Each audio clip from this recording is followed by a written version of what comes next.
Today's reading is from Rays of the Same Light by Swami Kriyanandaji, and the topic is Who Truly Glorifies God?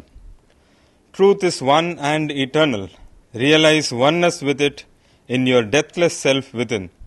The following commentary is based on the teachings of Paramahansa Yogananda. This week's reading is from the Bhagavad Gita. I am the source of everything. From me all creation emerges. Blessed with this realization, the wise, awe-stricken adore me. This passage offers a striking contrast between true spiritual wisdom and the conceit of the worldly wise. Those who think themselves wise in the ways of the world look upon every event, no matter how startling to others, with a bored sense of its inevitability. One who imagines that he has seen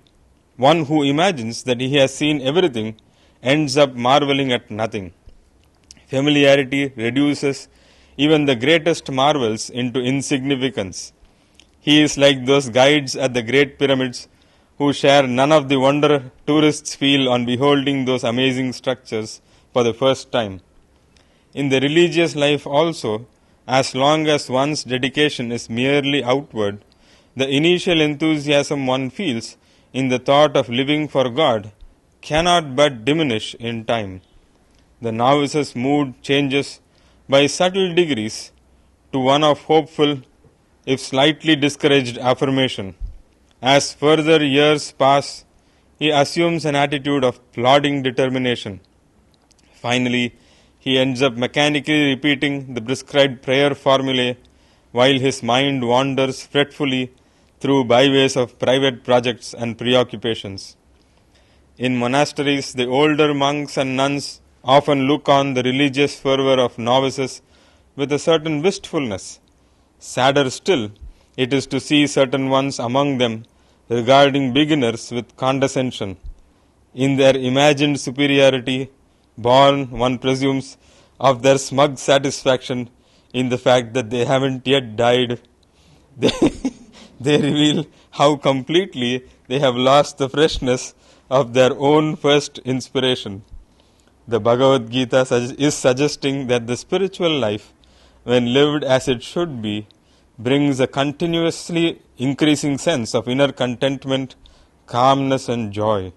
Spiritually wise alone are they who realize God's presence in their souls. Religion for these rare souls means much more than an intellectual system of dogmas, much more than mechanically repeated ceremonies. It means establishing a creative, living relationship with God. Those who are truly wise do not limit their spiritual life to vicarious perceptions of the truth through reading the scriptures. They live constantly in inner direct experience of the Lord's light and love. The great Indian master Sri Ramakrishna often laughed while recollecting a certain Hindu priest he had heard urging a congregation to greater devotion by crying, God is dry, you must sweeten him with your heart's devotion. Where indeed, demanded Ramakrishna, does our very power to love come from, if not from God, the source of love itself? A mistake often made in religion is the tendency to think that whatever inspiration we may feel in the act of worship derives entirely from worshipful attitudes in ourselves. Too much attention to outward practices diverts people from the thought of giving God a chance to speak inwardly to their souls. The practice of inner communion is essential if religion is to merely hold the sincere interest of devotees and not to become another habit much like eating or sleeping. Here in the Bhagavad Gita, however, we find that inner communion accomplishes much more. Not only does it awaken the devotee to a life of sincere dedication, it leads him to ever fresher experiences of divine joy. It is natural for beginners on the spiritual path, if they are dedicated, to feel enthusiasm. Those, by contrast, who are advanced on the path, the saints, pass far beyond the tumults of such self-generated enthusiasm. They become awe-stricken. These people alone can truly adore, where others, at best, can only praise. Thus, through Bhagavad Gita, God has spoken to mankind. Om, Om, Om.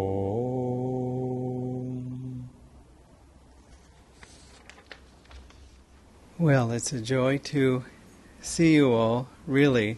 It's amazing how the number of yogis in the room has almost doubled while my eyes were closed, or maybe I didn't count accurately the first time, but it's really special to have this opportunity to be together. And this is one of the first antidotes that we can seek for the inevitable challenges that we find on the spiritual path. You see, it's so nice how Prasanna so clearly, in reading Swamiji's words, explained different pitfalls that we ourselves can fall into or that other people can fall into. And we can sort of couple that with the affirmation for kindness, that we don't ever want to see ourselves as above anyone, as below anyone. And so if we're talking about the danger of certain attitudes, first we're talking about it, the danger to ourselves, and danger just means it's a hassle. We get ourselves into a hassle. We get ourselves into a mess. One time Swamiji was going through a test on the spiritual path, and Master said, "Walter is so confused. He's so confused." And then he added, "But he will get there." And so I don't know how many times a day Master is saying, "Dharmarajan is so confused. So confused." And then I hope he'll add something to that. But hopefully he'll get there. So, it's very important to laugh. It's very important to take these things seriously and lightly. If we want to be deeply philosophical about it, we're all going to get to God eventually. Not just we who are seeking Him actively, but everybody. Everybody's going to get there eventually. There's nobody we have to worry about, and nobody we have to, sort of look as other. Anytime we draw a line and say the good people are on this side, and then there are the others, for whatever reason, anything. Pick some quality of people, politics, religion, anything, and say these are the good people and these are not. It shrinks the heart. And it hurts us. It's just useless, and it's not even true. And again, if someone doesn't believe it, all they have to do is reincarnate on the wrong side of the line. You see? I mean, we've been everything. Usually you'll see, Master said anybody who criticizes some other group will end up just being reborn into that group. And what will they do? They'll criticize the other people. You see? Because they're addicted to criticizing. I wanted to read from Whispers from Eternity.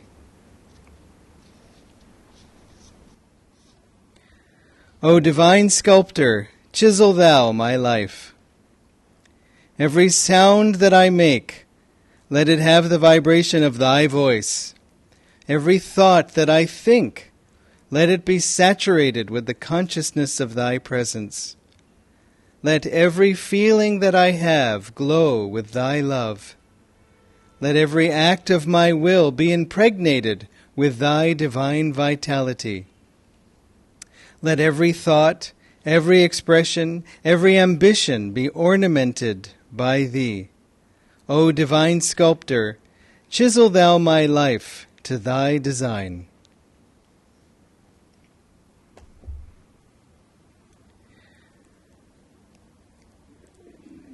This reading begins with a very sort of familiar experience that we can have, whether in ourselves or in dealing with others. And again, not to put too fine a point on it, but when we find ourselves challenged by others or sort of learning from someone else's attitudes, it's never to sort of point the finger at them and say, oh, see how unspiritual you are, and see how holy I am that I can put up with all of your abuse silently. And, meanwhile in our dreams we're sort of, it's important to not, suppose someone criticizes and then we say, oh, you're so critical, you always criticize. You must have the tiniest heart in the world. As Haridas said, the only person without a soul, it's ridiculous because it's not possible. So, he said it in that spirit that, it's just not possible. So we don't want to sort of retaliate. I remember a friend of mine at Ananda village, he was relatively new there, and he said, I really enjoy this place. He had come from another yoga place. This is not to point fingers, but he had an experience there where there were these two people talking at dinner. He had just arrived, and they were talking at dinner after people were going, getting their food. And they were standing. He had his bread, and they were standing right in front of the butter. And if you know anything about bread, it must have butter. And so he was kind of waiting at first for them to sort of disperse. And when they didn't, he thought, well, there's just enough room that I could sort of slide my butter knife in between them to reach the butter and then get it onto my bread. And so when he did that, the man who was talking, it was a man and a woman, the man said, "Hey, what are you doing coming at me with that knife?" And he said, "No, I was just trying to get the butter." "No, I think you were trying to get me with that knife." No, I was. First of all, it's a butter knife. You need not worry too much. But also, I don't think so. I think you were trying to stab me. And he went on in this way. And finally, my friend said, "Oh, you're so spiritual." And then the other guy went to, sort of the worst insult you could say in an ashram. And so, he's, well, you're so spiritual. So then, he took his butter and he went off. And then he said right after that they had the meditation and he went into the temple for them to meditate. And guess who was leading the sadhana? Sort of his newfound nemesis. So interestingly about that guy, Patrick, his name was, my friend, I remember he told me that he really wanted to meet Swami Kriyananda. He was brand new, and he was at Sunday satsang, and he'd been there for a while at Ananda Village. And Swamiji, came in, and, Patrick pranam to him, and Swamiji walked right by him. And he said, "It's okay. It's all right. No problem." I mean, there's, of course, 50 people, 100 people in the room. If Swamiji said, "Hello, hello, hello, hello, Saukima, hello, hello," I mean, he'd never even get to the front of the room to give the talk. But, and then after the talk, Swamiji was leaving, and Patrick again was just kind of, and Swamiji walked past him, and just as he did, Patrick closed his eyes and said, "That's okay." And suddenly he felt someone grabbing his arm, and he looked, and it was Swamiji. And Swamiji said, "Nice to see you, Pat." And then he went on. And Patrick said, "I don't even know how he knew my name." And we saw that with Swamiji all the time, that he would tune into the thoughts of people. Certainly, I saw that with myself, that, he would respond to your thought. And just as Master writes an autobiography of a yogi, the saint, ignoring my question, answered my thought. And Swamiji would do that too. So we see that we can encounter this worldly wisdom that just sort of regards everything as just, yes, it's obvious, and so on. One of the poets, I think he was an American poet, I'm not sure, but he might be British. Anyway, he said, "Once there was a rainbow that shone in heaven, and now it is listed in the catalogue of common things." You might see a rainbow and go, "Oh, it's how beautiful," and say, "No, it's water droplets. It's just water droplets and refraction." And you ask them, "What is refraction?" "I don't know. But that's what it is." Somebody has explained it, so therefore it's not miraculous anymore. Now, on one level, that attitude can be helpful, because really there is no such thing as a miracle, Master said. There are only hidden laws that we're not familiar with. And if we become familiar with them, it's not miraculous at all. That happens to devotees all the time, that things just somehow work out for them. If they're working hard, if they're trying, God can't remove every test, but a lot of things He can remove. And so, for example, you'll see this happened with a friend of mine. She was dealing in the world of finance and real estate, a world that she's not at all interested in or comfortable or experienced in. But it came to her because it was related to some need that she had to do it, and she did it bravely with a minimum of kicking and screaming. And of course, everybody walked around, "Oh, but this is finance. This is serious." I mean, Swamiji said, why is it whenever people talk about money, their mouths start to form this thin line, just very serious? I mean, one master said, put $100 in the collection plate before, and prayed, and then was upset later that God didn't answer his prayer. And Master said, but God was already in the $100, whether it was in his pocket or in the plate. What did he care where the $100 was put? Now, of course, one could. No, I'm just kidding. But this sense of sort of worldly boredom at everything. Swamiji told the story of a man who was in a boat, and he was with his dog, and I'll adapt the story for sort of vegetarian sensibilities. So he was out with his dog, and he saw a dosa flying by, and he shot the dosa, and and the dog jumped out of the boat, ran across the water, picked up the thing, and brought it back to the boat. And the man was shocked. And so then another dosa came, and to test it, he shot that dosa. Maybe it was an idli, and he shot it, and the dog again ran across the surface of the water and retrieved it and brought it back to the boat. He said, I mean, either this is a miracle or there's something wrong with me. Maybe I'm just sort of losing my touch with reality. So the next day he brought his friend out. And he didn't shoot his friend, don't worry. But he brought his friend out, and he said, okay, I want to show you something. And the dog. And this time, a muraka flew by, and he shot the muraka. And the dog jumped out of the boat, ran, caught the muraka, brought it back to the boat.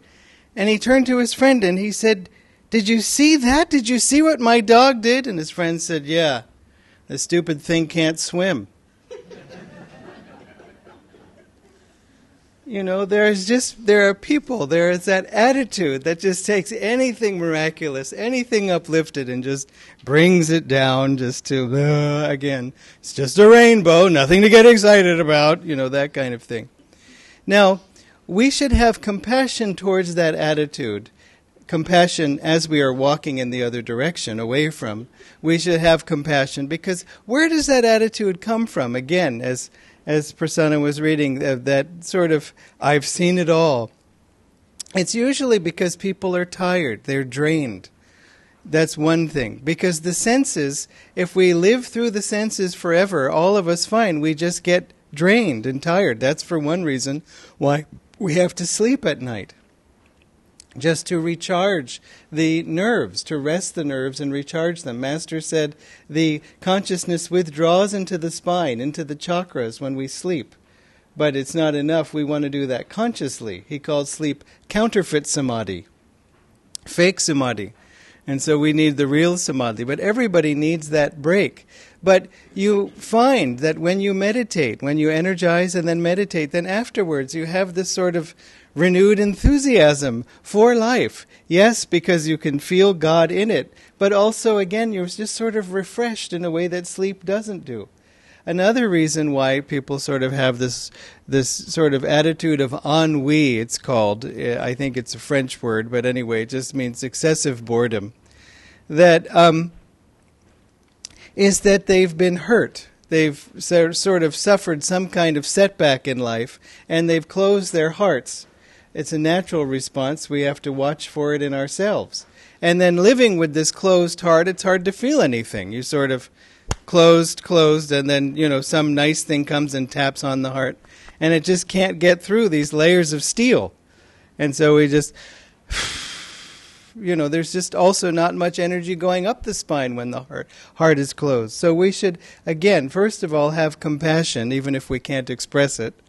And we should also, again, watch for it in ourselves. When we are feeling that kind of, that is a sign that something is wrong. Remember, as Swamiji said, that numbness, when we feel numb, which is to say, I feel nothing. Do you feel happy? Yes. Which is to say, I don't feel unhappy. Which is to say, I don't feel at all. That numbness is not the absence of feeling, it is trapped feeling. It means there's something that we've put a tight lid on, and we're not allowing ourselves to feel. And so then it's hard to feel anything good also. And that's what meditation does. It's one of the things that it does, is it helps us to open the heart. So important for the heart to be open. It's really the only way we can function and enjoy life and enjoy God and love God. Now, when I say open the heart, I mean open first to God and perhaps last to God, primarily to God. God is the sweetest one, the one who will never misunderstand us, God and Guru. We can't, as we find on the spiritual path, sometimes when we first come on the spiritual path, our hearts are open, and then we sort of feel the things that we didn't want to feel, and they're still there. Not only in our heart, but in our home or in our office or wherever the heart got closed in the first place. And so, then suddenly it's, my heart's open and I'm feeling all these pokes that I just had grown to ignore. And so we have to find the right balance. But really, strength only comes from higher awareness, not lower. It comes from openness, not closedness, not being closed. And so we can sometimes...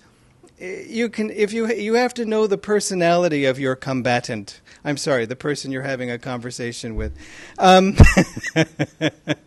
So, suppose somebody likes to yell and they like to criticize, but they also have a sense of humor, even if sarcastic. You might be able to find a way to work some humor into the situation to lighten it. Or maybe there's somebody who likes sort of a good intellectual debate, an argument, and they actually listen or care as opposed to just hold on blindly to their point. Also, it can be helpful to challenge someone. I remember someone coming up to me and saying about a mutual friend, I think he wants to become dean of the college. This was back when I was sort of in such conversations where the dean of the college came up. And I said, well, I was new on the spiritual path and I was very bad at concealing that fact.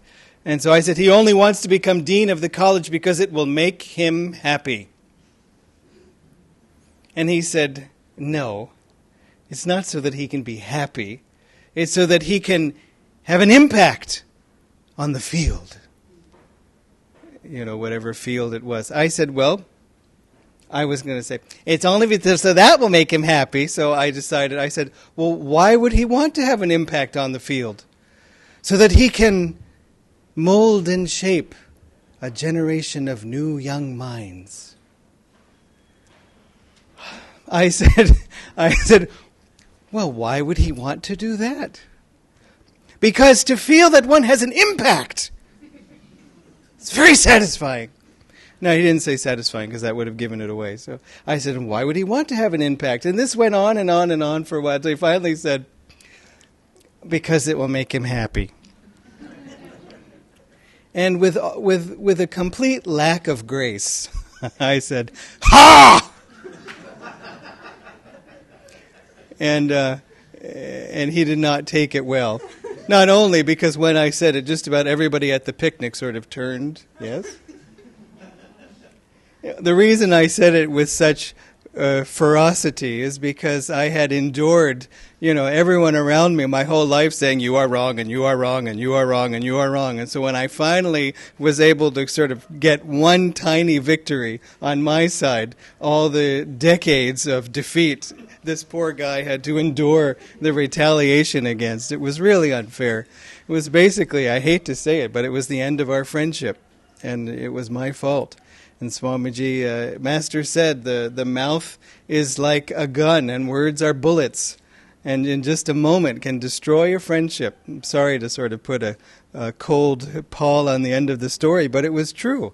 I was not self-controlled enough, and I should have just, or something, because he was graciously conceding. But he liked the point of the stories, he liked the debate, so I engaged him on that level. If he had said he wants to be dean of the college, and I said, but it's all love, man. It wouldn't have reached him at all. Of course, I didn't reach him anyway, but hopefully you get my point and will do better than I did. But the thing is also, in other words, I'm not saying just keep silent around such challenges. Sometimes you have to. Because no matter what you say, the person's ears are not open. You can say anything you want, and it's just nothing goes in.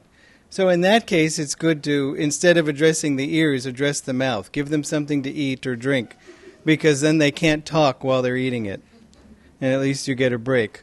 Or, say, oh my gosh, I just realized I have to go call someone. Oh, look what time it is, 11:03. I promised someone I would call them at 11:04 and just run off, just get a break, because it doesn't matter anyway. And this was important. I mean, Swamiji, we would sometimes talk about a situation or a person, and we're just trying to help, and, and Swamiji could see that it wouldn't help the person because the person wasn't receptive yet. Remember, if we're ever sort of thinking that we're analyzing a situation, we should always add yet, or for now, or at this moment, or it seems to me, or perhaps. We don't ever want to declare, you are far from God, unlike me. How do you know? Because you've had it declared to you. It's just no fun. And also it's no fun when we have this, again, you're on that side of the line. I'm on the spiritual side. I live in the spiritual pakam. No, it's not satisfying. That's how I knew I was a real Chennaiite. The first time when I moved here, and then Sharmila said, I said, we're looking for something. She said, you can get that at Nungambakam. I said, what? Nungambakam? I know it sounds normal, but, to me it sounded really, really amusing. Just those sequence of syllables together. I was trying to think of a good example in English, because there's a lot of funny sounding words in English. But I know someone talked about they heard their niece was working in America, and she said, we're going to have a meeting, but she said, we're getting together for a powwow. And I said, powwow? Powwow is a Native American word for sort of gathering, what kind of meeting is this if it's a powwow? Just sort of pow, wow. So anyway, so I'm trying to convey how Nungambakam could sound amusing, possibly. So I knew I was a Chennai when later Nayaswami Deviji was visiting. And I said, well, we're going to go, past that place. It's in Nungambakam. And she said, what? And I said, Nungambakam la? It just, it didn't sound, it's just Nungambakam after all. I mean, where else would it be? So,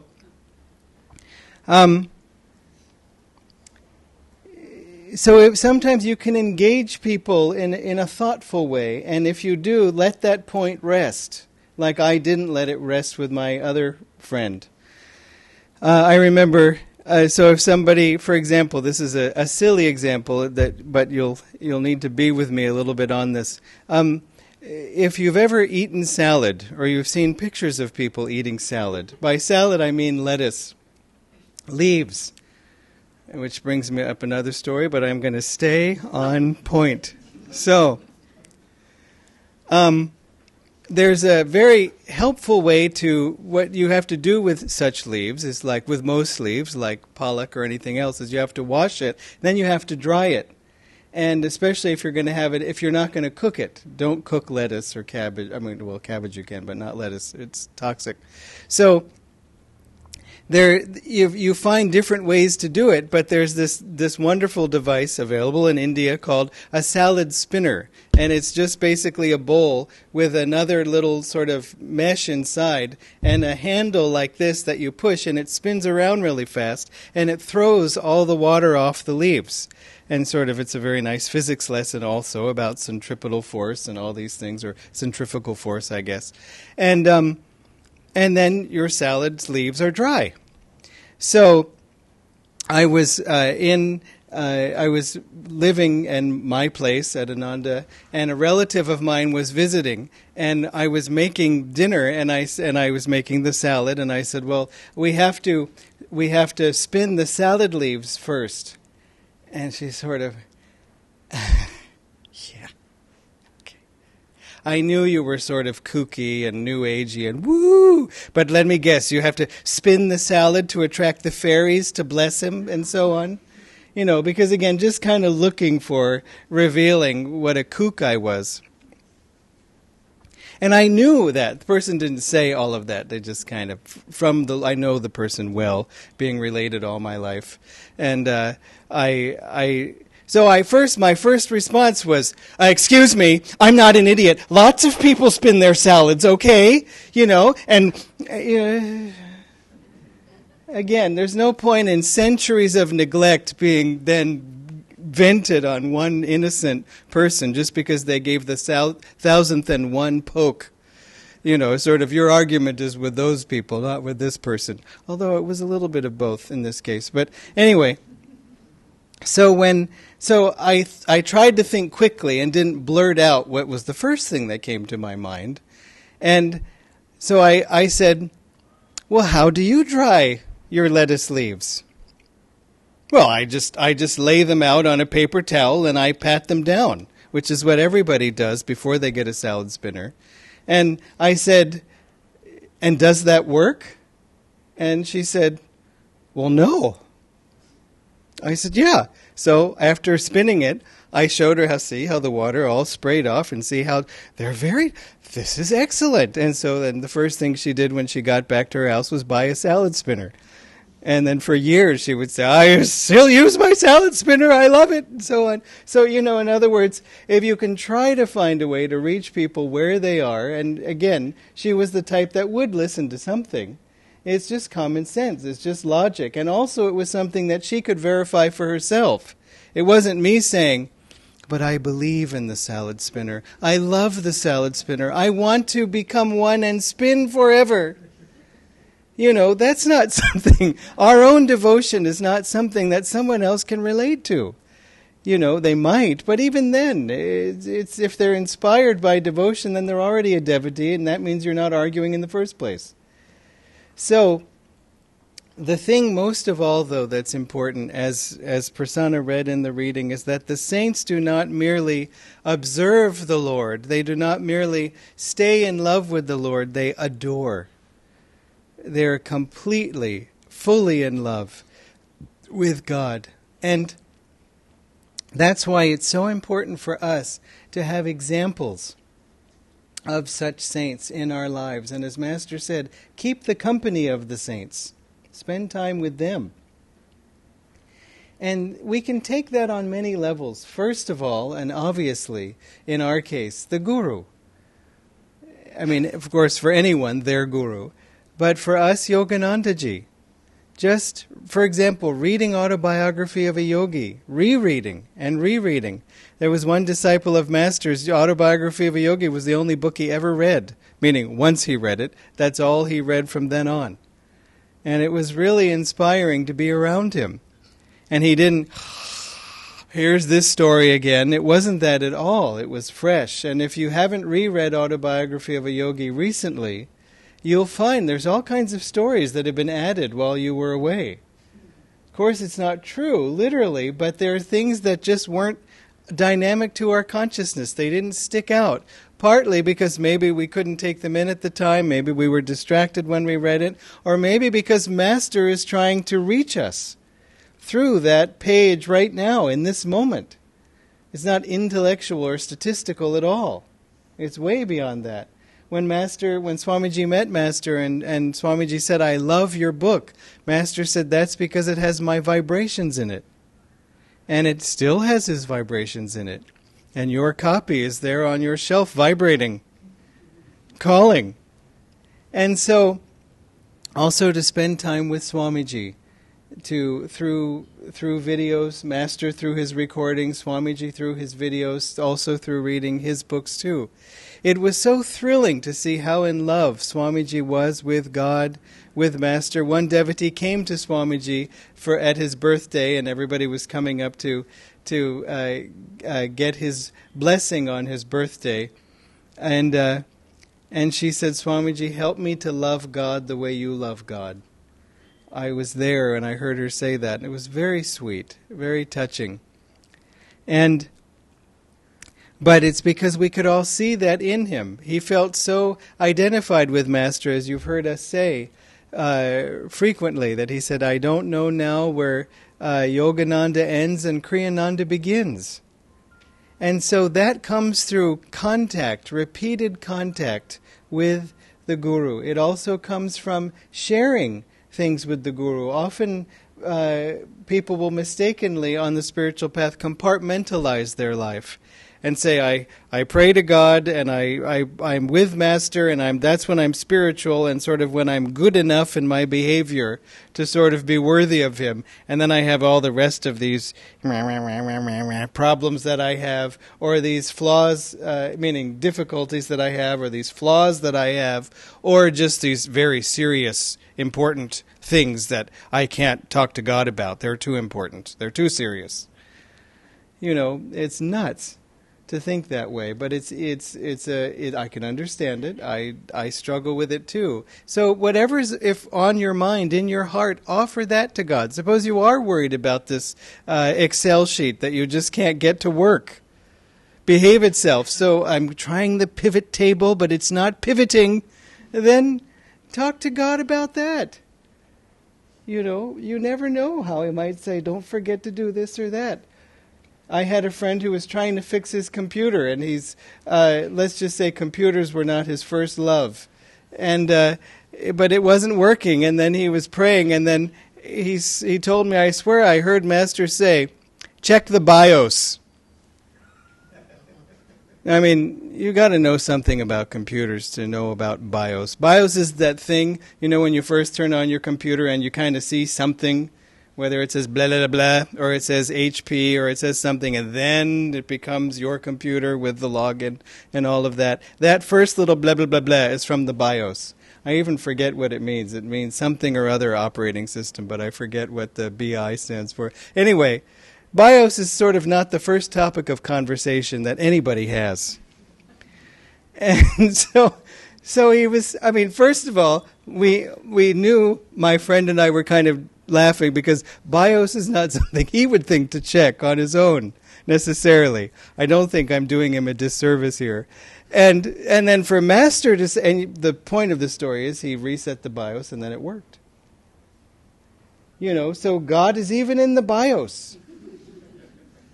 Master knows about everything. We saw that with Swamiji too. Swamiji would know about every field, everything, even things he said, "No, I don't know anything about that." Then he would make some comment that was exactly to the point. And because as Swamiji said, to get to the heart of any subject, first get to your own center. And then from your center you can reach out to the center of that subject or that person or that challenge or whatever. It begins from centeredness. And so it's so important to get into our own center. That's the point. It's not that we're sort of retreating. It's not that we're going into something or away from anything. We're getting to be more of who we really are. Why not use everything at your disposal? Use every talent. Use all the energy. And most of all, use God. God's help, because God is always trying to help. I don't know if I finished this story, but my friend with dealing with finance and real estate, she's been able to pull off miracles. I think one of the reasons is she's not doing it for herself. She's trying to help out other people. It's not a wealth-generating thing. It's more trying to solve a problem. And the people around her all said, first of all, you don't know anything like I know. And also, you'll never be able to do that. It's not possible. And she's been doing it left and right because God's doing it. She said, this is deepening my faith in Divine Mother, because Divine Mother is making it all work out for her. So, you can bring God to bear in anything. And if sometimes God doesn't help in the way that we want, then we have to try to understand why. And not feel that it's because of a withholding of love, not feel that it's because, no, I really enjoy you suffering. Every time another tear falls from your eyes, I applaud, I clap. No, of course not. It's just that maybe there's a part of the lesson we haven't seen yet, or there's a benefit. For example, Swamiji had to work very hard to earn the money to start Ananda village. He was teaching in a different city every week, and then every day of the week, going up to Ananda village for the weekend, teaching classes, writing the Raja Yoga book, your level 2 booklets if you've had that, and then going back to start all over again. What was his day off? Never. No days off. And he did that on and on and on. And he said, I felt frustrated with Divine Mother because I said, here it is, I've never been interested in money, Swamiji said, and I have to work so hard to earn it to get this thing going. He said a few people were helping. Jyotish was helping with the incense and oils business. Haridasji and Benai were helping with the jewelry business and so on. There were a few. But there was still a lot to be done. But Swamiji said at the end of that period, he found that his gain was not material, but spiritual. It's that he realized now he had developed or sort of accessed the willpower to just do what needed to be done. And in another situation, he said, I didn't have that willpower before. It's hard for us to understand because he was radiating willpower all the time. But still, in other words, if you are spiritually inclined, the kinds of ways God is going to reward you is spiritually. If you're allergic to chocolate, He's not going to give you a big crate of chocolate and go, for you. Just because I want to see the rash spring out all over. Of course He's not going to do that. He's going to reward you in the ways that will be meaningful to you. Like a good parent will give the gift that the child, will appreciate. Not just a parent, any of us. If we're sensitive enough and we can think of the person and give them the right gift. Some people like to give the gift that they would like to receive. This is for you. And if you don't want it, it's better to think of the other person, what their interests are. I remember once somebody got a surprise gift for someone else, and I had set them up. I knew who the giver was and who the receiver was, and the giver knew the receiver well. And anyway, got them a gift that you would really have to know the person and his taste to get him that gift. And he just said, how did they know that this is somebody who really knows me? Divine Mother. It was Divine Mother who gave me the gift. So, anyway, the thing that we have to do is just find a way to open our hearts to love God, to be with the saints, because they also show us how high the mountain is and motivate us to keep going. And it renews us. It renews our enthusiasm, our inspiration.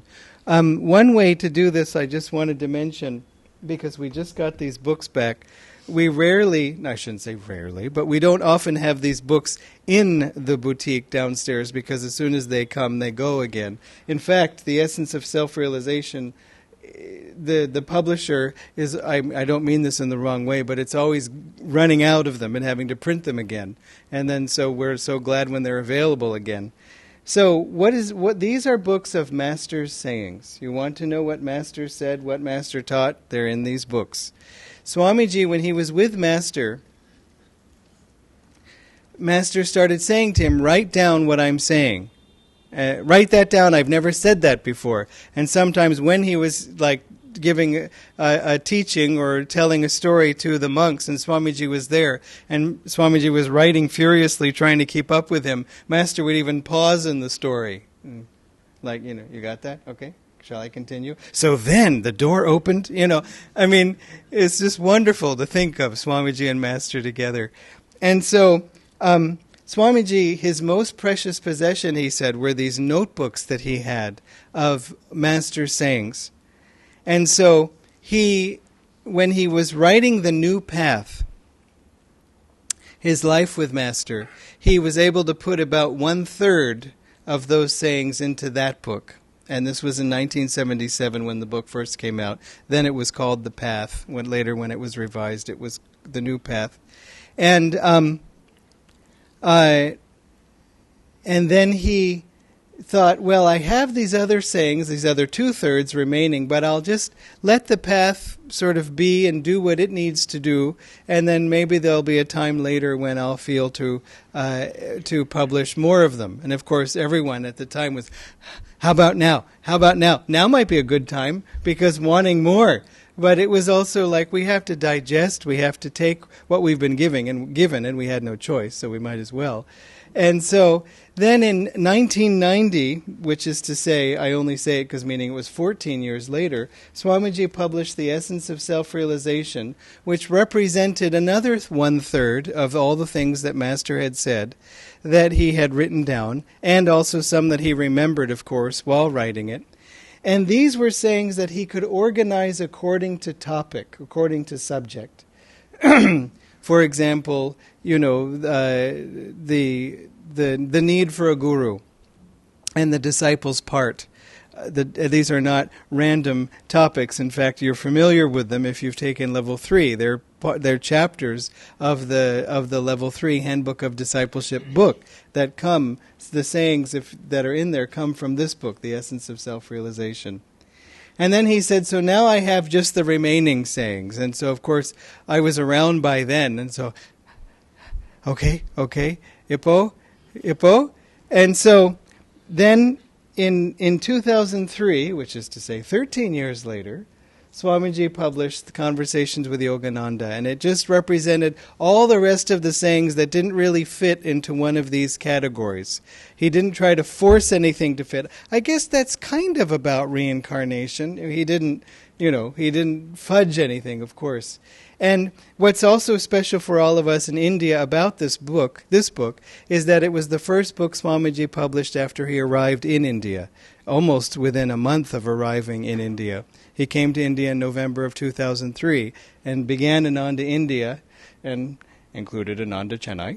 And so there's that specialness of this book, which is just, they're beautiful. It's not just the saying of Master that, if it was just the saying without any context, it would just, Master said, yes. I mean, you kind of need a little more of the story to sort of get. I mean, it is inspiring to think of Master saying yes, but is there any more? So that's why it's Conversations with Yogananda. He includes the context and what was happening at the time and so on. So anyway, sometimes people ask, well, what should I read after Autobiography of a Yogi and The New Path, which partly, they're motivated to read them because they're required for Kriya initiation. But then The Essence of Self-Realization and Conversations with Yogananda. So if you don't have either one of these, you might want to grab them. Because again, they just keep our inspiration going. We always need to be expanding and growing. But most of all, just be in love with God. Find ways to love God. Sometimes the only way to open the heart is to do something silly, to do something frivolous. This was something Dharmini helped me with. She said, what kind of gift can I get you? And I was thinking very practically. I could use some socks. And not in Chennai, of course. This was in a colder place. And so, I mean, nothing to do with socks in Chennai except hang them on the wall. But she said, no, I don't mean sort of a gift like that. Oh, you know, sort of like, how about some food? You know, in other words, the kind of things that you'll have anyway. And so she said, what kind of gift could you get that is frivolous? You know, frivolous means basically having no purpose at all, except enjoyment, which is a purpose. But I said, frivolous? You know, and I had to think about that. What could I have that would be just for fun and have, most importantly, no point, no purpose, no practical utility? I had to think about that, and I came up with something, and she got it for me, and I had to admit it was fun. I was speaking to somebody not long ago, and he was very serious about the spiritual path, very serious. And, you know, again, if you're ever too serious, you know because you look in the mirror and there's the face. You know, the mirror is sort of shaking its head, you know, at you. And so I told him, well, why don't you just do something fun? You need a hobby. A hobby? But a hobby is a waste of time. It's sort of like, well, yeah, but you look like you could use wasting a little time. You know, it's sort of any second not spent pursuing samadhi. And it's sort of like, well, maybe, but I don't think it's working. And I know because I've gone through periods like that too.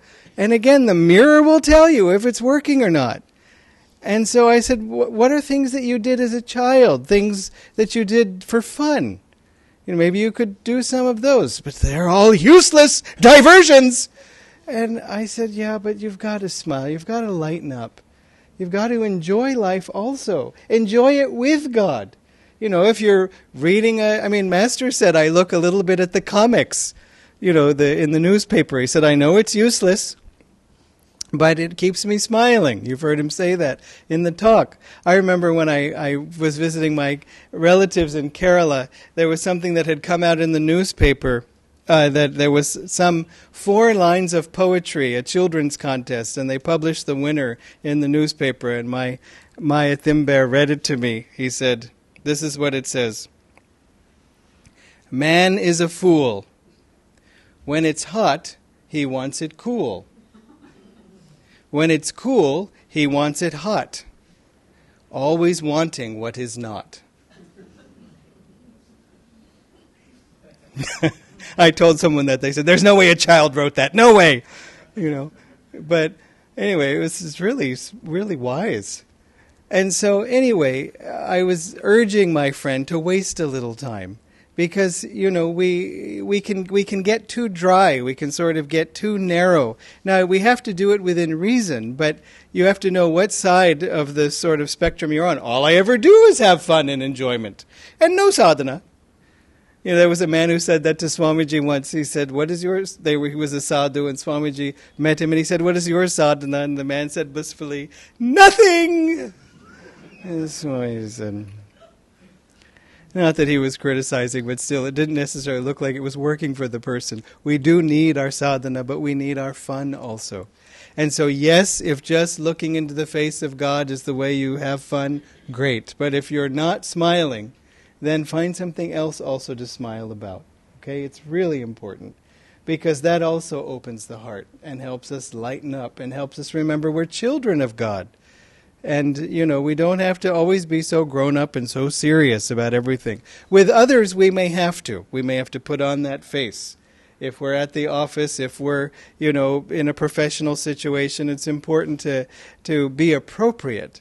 But we can still have a lot of fun in our hearts. And most of all, have fun with God. God bless you.